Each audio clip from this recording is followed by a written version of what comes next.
pasteur, tel prophète m'a demandé d'épouser ce frère ou cette sœur, cet homme ou cette femme, parce qu'il s'agirait de l'homme ou de la femme de ma destinée. Et apparemment, je ne dois pas résister au Saint-Esprit, même si ce n'est pas ce que je veux. Tel pasteur m'a demandé de donner tout mon salaire ce mois-ci, parce qu'apparemment, c'est un acte de foi qui me permettra de récolter plus par la suite. Alors même si je serai dans le manque, moi et ma famille, ce mois-ci, eh bien je le ferai, parce que je veux obéir à Dieu. Mon pasteur ne veut pas que je donne ma dîme comme tout le monde, mais que je la lui donne en main propre et que je ne fasse pas un chèque à l'ordre. Mon pasteur veut que je garde tel ou tel objet à la maison pour éloigner le mauvais œil de moi. J'ai peur de décevoir mon pasteur, alors j'obéis à tout ce qu'il me dit, même si des fois je n'ai pas envie d'obéir parce que je suis pas trop à l'aise avec ses décisions ou avec son comportement. Je ne sais pas si c'est ton discours, si tu as déjà eu à l'avoir, si c'est celui de quelqu'un autour de toi, si quelqu'un subit ce genre de choses, mais attention, ce n'est pas tout le monde qu'on suit, ce n'est pas tout le monde qu'on prend pour leader, ce n'est pas tout le monde qu'on écoute. La parole nous met en garde et est très claire à ce sujet en nous disant « Bien-aimés, n'ajoutez pas la foi à tout esprit, mais éprouvez les esprits afin de savoir s'ils sont de Dieu. » Qu'est-ce que cela veut dire? Qu'il y a des personnes qui vont venir dans nos vies, déguisées en brebis, mais qui au fond ne sont que des loups ravisseurs. Des personnes qui vont venir, qui vont s'élever, qui vont avoir des discours persuasifs, qui vont bien parler, qui vont bien se tenir, qui vont se présenter d'une façon qui inspire confiance, mais qui pour autant sont des agents du diable, déguisés en anges de lumière. C'est un fléau, c'est un carnage en ce moment dans les églises de Dieu. Il y a énormément de personnes qui se font avoir, qui se font duper, qui se font douiller, qui se font voler, qui se font abuser, parce qu'ils manquent de sagesse et de discernement et qu'ils n'éprouvent pas ce qui sort de la bouche de ces personnes. Attention! Et la parole soutient mon propos en disant « Gardez-vous des faux prophètes. Ils viennent à vous en vêtements de brebis, mais en dedans, ce sont des loups ravisseurs. » Et la parole rajoute encore en nous disant « Vous les reconnaîtrez à leurs fruits. » Qu'est-ce qu'on entend par là? Que vous pouvez être face à une personne qui a de l'onction, d'une personne qui fait des choses. Mais l'onction ne détermine pas la véracité de son ministère. J'irai même plus loin en vous disant que le diable même donne l'onction. Toute onction n'est pas onction de Dieu. Attention, on ne reconnaît pas un vrai homme de Dieu, une vraie femme de Dieu, un vrai serviteur de Dieu à son onction ou à ce qu'il fait.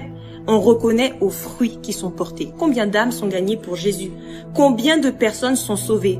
Combien de personnes sont transformées? Combien de personnes sont impactées positivement dans leur vie et dans leur entourage? Est-ce que le mandat donné en Genèse 1, versets 26 à 28 est accompli? Est-ce que ces personnes sont fécondes? Est-ce que ces personnes se multiplient? Est-ce que ces personnes remplissent la terre? Est-ce que ces personnes assujettissent et dominent? Est-ce que ces personnes prêchent l'évangile partout, dans tous les domaines, dans tous les environnements? Est-ce que le message de l'évangile est prêché? Oui ou non? On reconnaît un arbre à ses fruits, pas à son onction. Un bon arbre portera de bons fruits, mais un mauvais arbre portera de mauvais fruits. La personne en question manifeste-t-elle les fruits du Saint-Esprit? Est-elle douce? Est-elle patiente? Est-elle remplie de l'amour de Dieu? Est-elle remplie de compassion? Fait-elle réellement l'œuvre de Dieu? Ou est-ce que elle accuse, méprise, humilie, rabaisse, utilise des stratégies bien déguisées mais qui pour autant te font te sentir mal? Quand cette personne vient devant toi en libérant ses soi-disant grandes paroles prophétiques, comment te sens-tu après? Est-ce que tu te sens en paix? Est-ce que tu te sens en joie? Est-ce que tu te sens enthousiaste? Est-ce que tu sens ce feu brûler en toi pour aller faire des nations des disciples? Est-ce que tu te sens boosté, revigoré? Ou est-ce qu'au contraire tu sens un stress? Tu sens un déséquilibre? Tu sens une angoisse? Tu sens des doutes? Tu sens une forme de confusion? Tu te sens rabaissé? Tu te sens moins bien? Attention au témoignage intérieur, mes frères et sœurs, je vous en supplie. Tenez compte du Saint-Esprit qui habite en vous. Vous êtes les prophètes de vos vies. Vous avez la capacité de déclarer des choses dans vos vies et de déclarer ce que vous voulez voir dans vos vies. Vous avez la capacité d'ouvrir la parole, de la méditer, de l'étudier et de laisser le Saint-Esprit vous instruire afin de prendre des décisions qui seront alignées avec la volonté parfaite de votre Dieu. Je vous en supplie, ne laissez pas un homme, ne laissez pas une femme, ne laissez pas des personnes sous prétexte qu'ils ont des titres diriger vos vies.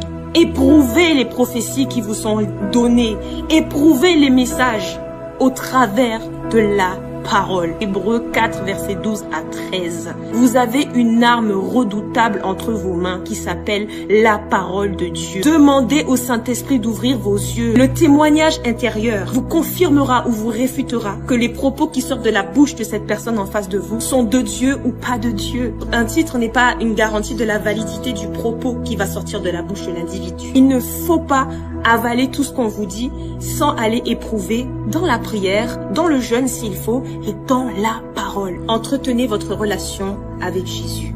Priez. Cherchez la face de Dieu.